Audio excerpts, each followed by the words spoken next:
Kat Ghazali posted a video addressing the recent exposure of this dark money group. Influencer Amanda Informed was approached with the offer and reported to MS Now. They blew the whistle on it. You got to ask yourself why. This is the same thing that happened with Graham Plattner. Okay? Making your main argument, I'm intimidating to AIPAC to prove you're against the progressive in the race when AIPAC is also spending a lot against your top opponent and your opponent openly calls it a genocide and you don't, a choice. Yeah. There's more to the story as well. The guy coordinating the dark money campaign, which we're going to be talking about right now, according to Prem Tacker, actually worked for a company called Advocators AI. It just won an award for work for Daniel Biss. And no, Michael from Pennsylvania is not like bad empanada, okay? Oh, by the way, I did a video on my channel on my position on Canada endorsing her for Illinois 9. I went way too hard on the Taiwan position, but I felt like the conversation we had on the importance of beating AIPAC, I definitely on that. That's why I support Plattner. We got to beat Israel. Exactly. Bad empanada doesn't give a shit about anything. Okay? Stop listening to that don't live here that have openly mentioned that they don't give a about what happens. Like they want America to blow up with a nuclear first strike. Okay? Yeah, it's based. I get it. America is the evil empire, but there are still good people that live here. And what is better is to manage the decline of American empire into a degree that is more favorable for every other country before our unstable psychopathic fascist government destroys the nuke the planet instead. Yeah, Daniel Bliss is endorsed by both Jan Schakowsky and also Elizabeth Warren, making the situation much more difficult for Kat Ghazali. Bad Empanada is only interested in historical correctness and literally nothing else, even to the detriment of his positions. Oh, your political campaign slogan, manage decline. He just wants to appear as the most based person, okay? I can entertain differences in opinion in terms of methods if we're, moving towards the same goal, but there's only so much I will entertain until it just becomes like such a nuisance that I can't get a word in edgewise about whatever my agenda is, okay? If your goal is like silly nonsense, if your goal is to literally stop organizing from taking place because the organizing that you're doing is not firebombing a forward operating base, then it's just and you need to shut the up. You need to stop getting your information from these people, okay? We don't have the opportunity. Nor do we have the time to be able to cast away any kind of movement in the right direction. Ridiculous. Anyway, let's watch. Do you ever this get now. the feeling that shady organizations are paying people thousands of dollars to post incessantly about how much they hate you? Well, that's happening to me right now. My name is Kat Ghazali. I am a researcher and journalist running for Congress in the 9th District of Illinois. And Bad Empanada is a revolutionary, doesn't care if... No, he's not. He's a YouTuber, man. Shut the up. Revolutionary my ass. No, he's just a sweaty, unwashed YouTuber. What the are you talking about, revolutionary? What revolution is he a part of? Go combat Malays thugs in the streets, okay? Go do your revolution in Argentina then. No, he's just a loser. Jesus Christ, he's just a ultra and a loser and deeply, deeply unproductive. 4 days before my election, I've learned that I have been the target of a well-funded smear campaign across social media for the last month. And while we know some of the organizations and people behind it, we still don't know who's funding it. So here's the story. Yesterday, our campaign was alerted to a dark money group offering... He's been in Cuba helping people, but I agree with you. Oh, he went to Cuba to help people. But yeah, other people going to Cuba and helping people, they're bad, right? They're doing it the wrong way. He's doing it the right way. We're bringing hundreds of thousands of dollars worth of solar panels to Cuba, but that's obviously woke and gay, and it's libtarded and wrong, and we're going on a cruise or whatever. But he's doing it the right way. He's doing it the brave way, okay? He's doing it the appropriate way. He cooked you on... Oh, my God. Shut the up, bitch. Influencers thousands of dollars to post negative comments in videos, not about my policies or about my career, but about myself, my friends, and my family. And all of this coincidentally comes as polls show me statistically tied for first place, with our momentum growing by the day. The group is called Unmute Democracy, and almost everything about it is secret. The website was registered within the last month, and its registration has been hidden from the public. A creator was offered $1,500 from... You're using this guy as a scapegoat. If he's so irrelevant, why do you use him as strawman opposition to entry strategy? Because there are people in my community that get like duped by cranks and then go against what I'm trying to build here. And that's precisely the reason why I get frustrated. How is that hard to comprehend? Unmute Democracy for just one Instagram post to, and I'm not making this up, attack how we use our campaign office as a mutual aid hub. Sound gross? It gets worse. The group isn't revealing their funding sources publicly, but even behind closed doors, they won't disclose it to the creators they're trying to pay. When asked, the contact for Unmute Democracy, Matt Anthus, said this: "I can't disclose the funders behind it, but I'll tell you this. I am a big Democrat, and the funders are people you would appreciate and be proud of. Maybe you can read between the lines here. Individuals from the Illinois area who have served in the highest offices and been at the top of their game in the media. First off, weird, but also if you're so proud of them, say their names." Anthus also said that payouts would come from the Upstart Factory, which is executing this campaign. Now, Upstart Factory is, something. According to their website, our unique blueprint helps founders navigate the startup landscape effortlessly, leveraging AI to create unparalleled efficiencies. I don't know what that means. The Upstart Factory is based in DC, but it has satellite offices in New York, Denver, and Tel Aviv, not Chicago. And once again, we don't know where this money is coming from. And that's a problem. This group isn't registered with the FEC as anything. So it's not just hidden money. It also doesn't appear to be legal. Creators who were hired to make these smear videos were told to repeat my district IL9 to reach the right audience, as well as Evanston, Glenview, Skokie, and Rogers Park. Those videos were then reviewed by this secretive group and posted on the creators' personal accounts without any disclaimer. Don't forget to maintain authenticity, everyone. So just to reiterate, Democracy Unmuted is running a campaign by the Upstart Factory, which is paid for by anonymous funders from the Illinois area and the highest offices, with an untold amount of money that isn't publicly declared. And it's that way on purpose. The law still hasn't caught up to our culture or technology. This is basically a way to work around political dark money or independent expenditures. Basically untraceable amounts of money that are used to sway our elections by special interest groups like AIPAC. And this is something AIPAC does as well.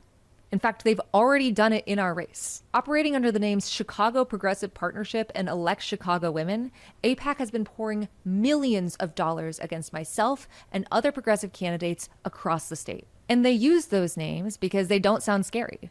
I mean, who doesn't want to elect a Chicago woman? Who doesn't want to partner with Chicago progressives? And do you really want to mute democracy? But by law, these expenditures are not supposed to coordinate with campaigns. So who is funding this? And who is leading it? And I also want to be clear, this is not a dig at creators or influencers for getting paid for their work, but they at least deserve to know who's paying them and why. And these undisclosed donors shouldn't be allowed to purposely deceive creators who are trying to inform their audience under the guise of unmuting democracy. We don't know the scale of all of this, but we do know how covert influence operations, whatever form they take, whether it's foreign governments or Fox News, how those impact our reality and our democracy. These expensive astroturfing campaigns have caused Americans to distrust their neighbors, to blame each other rather than the billionaires manipulating us. It's the worst part of our politics. And it's also what I used to cover for a living. I spent my career before running for Congress trying to stop these very same smear campaigns,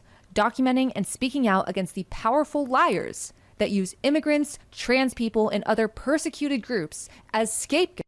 Creators on the left like Bad and Banana always give a path for Western leftists to absolve themselves of being in the imperial core, but they never ever are organized. It's just edgy nonsense and academic leftist language. Every single leftist I've found in those communities think posting about nuking EU capitals is practice. You are being grifted. Exactly.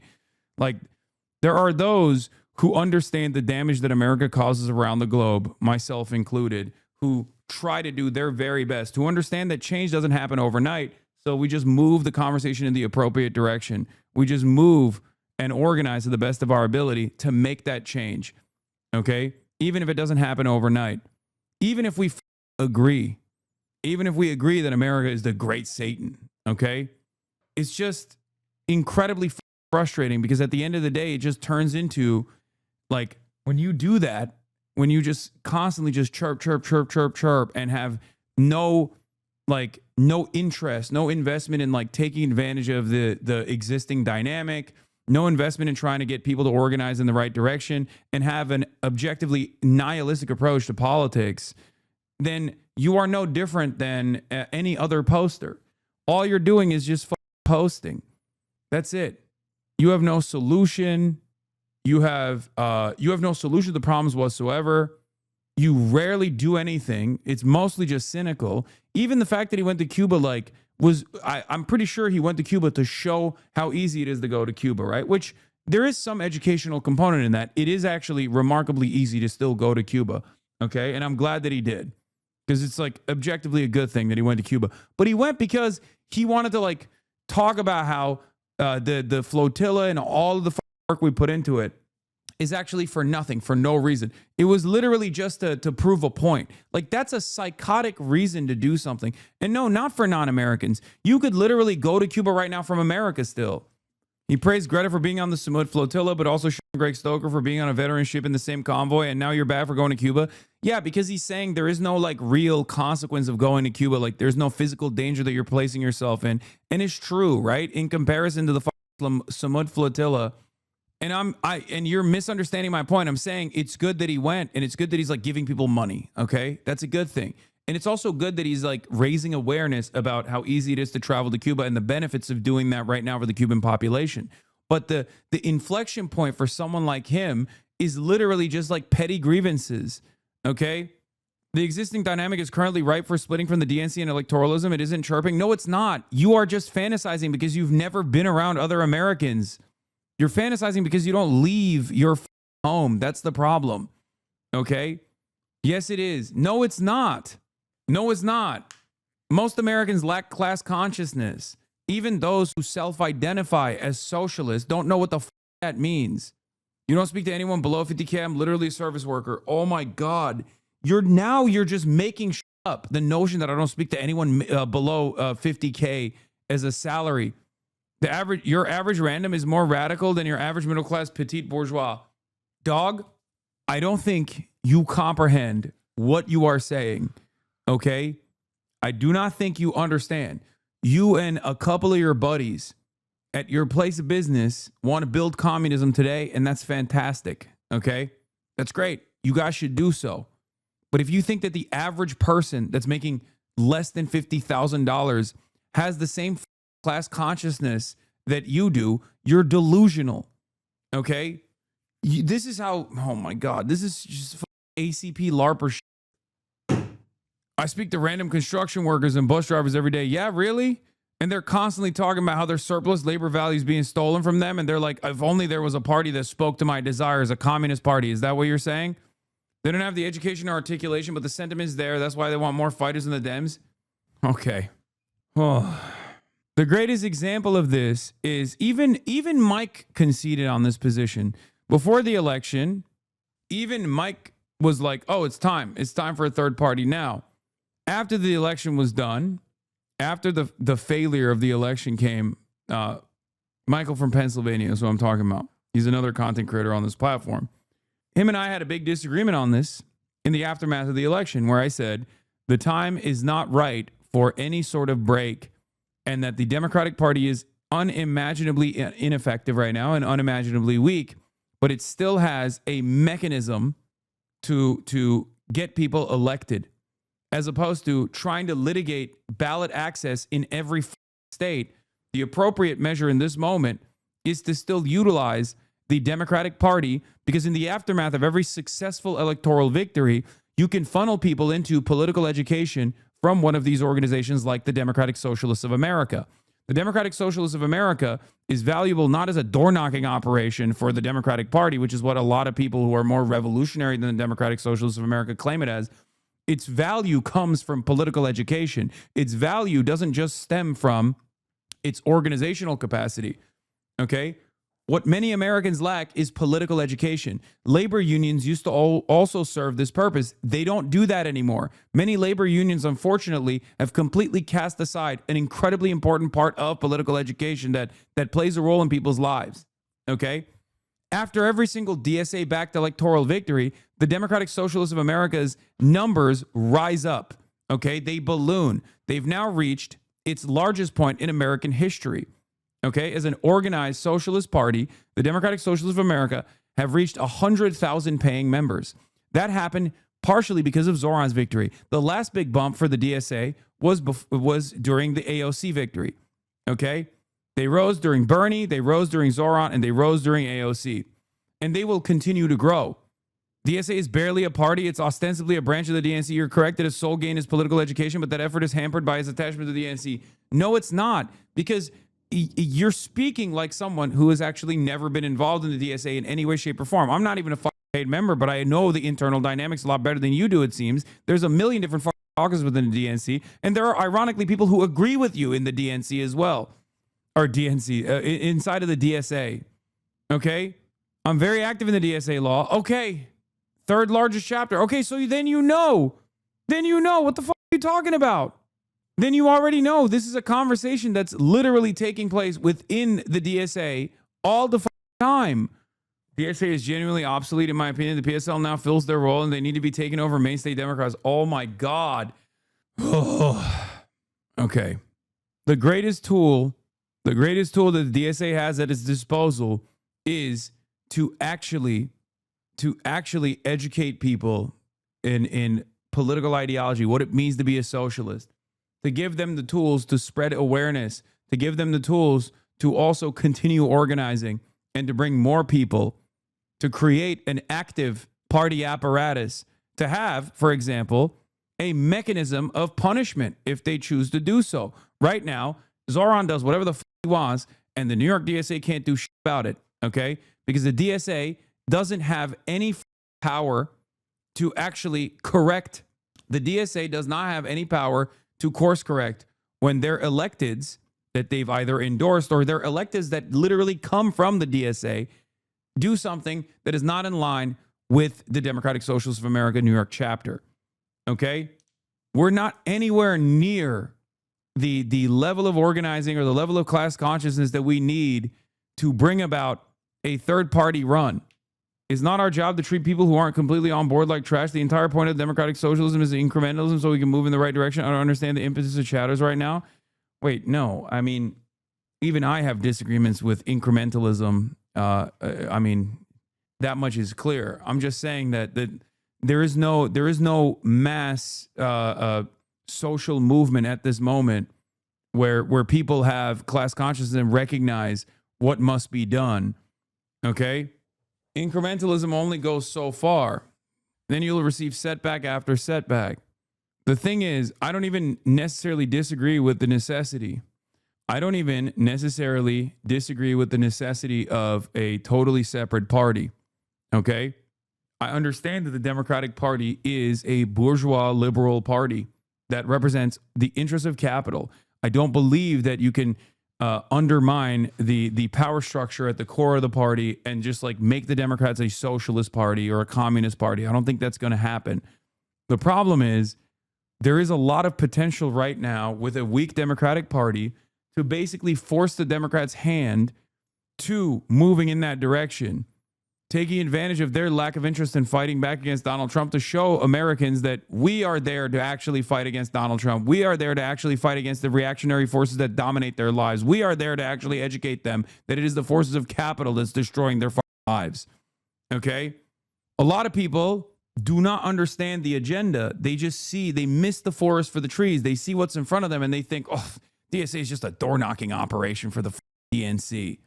They don't recognize that it plays a much more important purpose than that in achieving class consciousness, redirecting the angst and the energy. You're the one missing the forest for the trees, man. No, I'm not. Because you think, here's why you're wrong, okay? Simply put, Zoran Mamdani runs as a third party. He doesn't even make it out the primaries. That's it.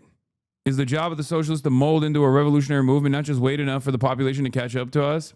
What is the revolutionary movement then? How are you any different than what the MAGA communists thought the revolutionary movement was when they were talking about how ACP was talking about how Andrew Tate is awesome, meta chasing, trend chasing over and over again, having no ideological discipline whatsoever, leaning into reactionary ideology over and over again because they thought that the base was too predisposed to the culture war, so we must become culture warriors ourselves. Culture warriors on the side of the right, mind you. This is a serious convo. I know you're not used to that from your chat. Man, shut your bitch ass up, okay? Take a second off, dumbass. Oh, you're not used to that. Yeah, I've never had serious conversations. You're right.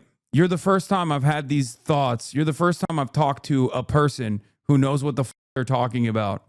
You know, when I have these conversations in public and in private with people like Yanis Varoufakis, for example, or those in the Progressive International who have different perspectives than I do, from all around the world, mind you, not just the United States of America, I'm actually talking to a bunch of dumbasses. Unlike one Mindspace One. Your community long-timers are seriously deluded. It's quite common, unfortunately. I know. For their own greed. And when I'm in Congress, I can put a stop to them by identifying and cutting off the big money behind these lies. But the good news is this time, this shell pack was sloppy. I mean, first off, you're gonna target a journalist that covers the far right and conspiracy theories and not expect me to find out? But they also can't even spell my name right. Just truly sloppy work. But while I think that everyone, including myself, is deserving of criticism, this really does put the last month of very specific and aligned attacks into perspective. It has been a month of coordinated campaigns, not so coincidentally spewing APAC talking points to frame me as a conservative, to spread unfounded lies. Brother, you think individually that there is a third-party viability right now for a self-described socialist organization. That organization already exists, okay? And they fight for ballot access all the time. There's two of them. One is the Green Party, the other one's the PSL, okay? Yes, they have their own issues. Yes, they have their own problems. But there's a reason why they don't. There's a reason why they're not reaching that viability, okay? That's it. There will come a moment when there's a Bernie-like figure that will either win the primaries or implement some kind of break from the party. And even then, they will not be able to reach viability across the board. There's never been a successful communist movement that was able to immediately implement a political strategy, even through electoralism, initially that didn't fail. Okay, there will be failures, but we don't even have the bare bones of that movement yet. We have not reached that stage yet. It's that simple. Never individually. Third-party viability is not possible at the moment. I agree on that. An org, like I said, DSA would be better off being able to build infrastructure outside of the DNC if it's split. That's why I said you're missing the forest for the trees. They have to run from their own ticket because if not the fault of the Dems, you're undermining your own point. You said never individually third-party viability is not possible at the moment. I agree on that. An org like, say, DSA would be better off being able to build its infrastructure outside of the DNC if it's split. That's why I said you're missing the forest for the trees. They have to run on their own ticket because if not the fault of the Dems, it will be our fault. Like with Featherman on some other instances with AOC, correct? We don't have those bare bones, but we can only begin to build it beyond the DNC. So how do you suggest that this third party, which doesn't have viability right now, reach anything beyond what the PSL has reached thus far? How? If third party viability currently doesn't have any legs, how do you choose to even bring the numbers in to build a third party movement? You want to create the infrastructure for it. I've given you examples of parties that have tried to build the infrastructure for it and failed to do so right now. Those methods have been largely unsuccessful. PSL is flawed because it has no support base or political infrastructure. DSA does, though still nascent. Like Lennon said, if you recall, reading Infantile, is that it must be used as a platform from which to espouse our position. The reason PSL has failed is because material conditions were not there as they are now. Dem base wants fighters. Okay, why are people not funneling themselves in the PSL right now? Do you think it's because the DSA is seen as a much more viable option because it has much more broad base awareness? Because maybe it associates itself with Democratic Party contenders that win successful electoral contests and then are able to be popular after that, where they carry the torch of this alternative from within. Perhaps you understand my position if you understand that reality. Did the DSA endorse Cat? No. And Bushra wasn't even endorsed by the DSA either, by the way. I looked into it. It turns out it was a suggestion or something, and it wasn't even the DSA in this in the district that they're in. It's about my life and to straight up slander my family, my friends, and myself. But why attack me now? Well, it's because there are 4 days left in my campaign and my opponents are scared. I'm statistically tied for first place. I have massive momentum in the polls and on the streets, and they don't know what to do. These people have spent months writing me off as some dumb bimbo who is trying to canvass my personal brand by handing out tampons and backpacks at our campaign office and getting federally indicted for standing up to ICE in our community. And the truth is, this is uncharted territory. They are trying this for the first time. And if they get away with it now, we are just at the start of primary season. Special interest groups. AOC is always a late endorsement I can see this weekend. I don't think AOC is going to endorse Kat Abou-Ghazaleh. Are you kidding me? Elizabeth Warren endorsed her main opponent just today. There's 0% chance she'll endorse Kat. Bernie didn't endorse Kat either. Nah, Bad Empanada is right. Nah, Hasan, you supporting Platinum, you Shopify pretending you're going to Cuba, some big boy move is bullshit. You're an American supremacist. You want Americans to get better and be rewarded for their aggression. Not even Americans figuring out that they are being ruled by baby-eating pedos. Push them to change the system. Let them suffer enough to change their government. That's how they're pushing it in Cuba. So what's your suggestion? What's your suggestion? What do we do in the time period? Should I just also stop showering, grow my beard, grow my hair, move to Argentina and just make videos about how America's the great Satan every day? Will that accelerate the contradictions, you think? Will that cause America's collapse? Will that further America's collapse for your liking? Is that the true revolutionary cause here? Is that the best thing to do? Just succumb to nihilism? Have consistency in your politics? No, I'm asking you. I do have consistency in my politics. You have not exposed any inconsistency whatsoever. You're just simply chirping like a unwashed hater. That's what you're doing currently. And you're doing it for your favorite parasocial daddy that you think is the true revolutionary. It's the most pathetic. Supporting Plattner is inconsistent. Okay, I don't know what it is with people, but this Graham Plattner shit has like broken so many people. It genuinely, they're so obsessed. Across the country are going to try this type of covert influence campaign to progressives. How is this different from the worldview black pill losers have, just in a woke way?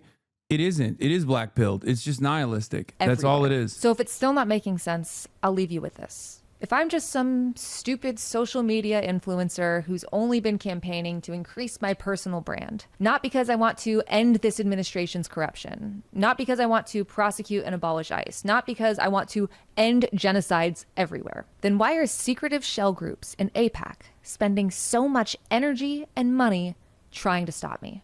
I'll tell you why. It's because they know when I get to Congress, I can and will stop them.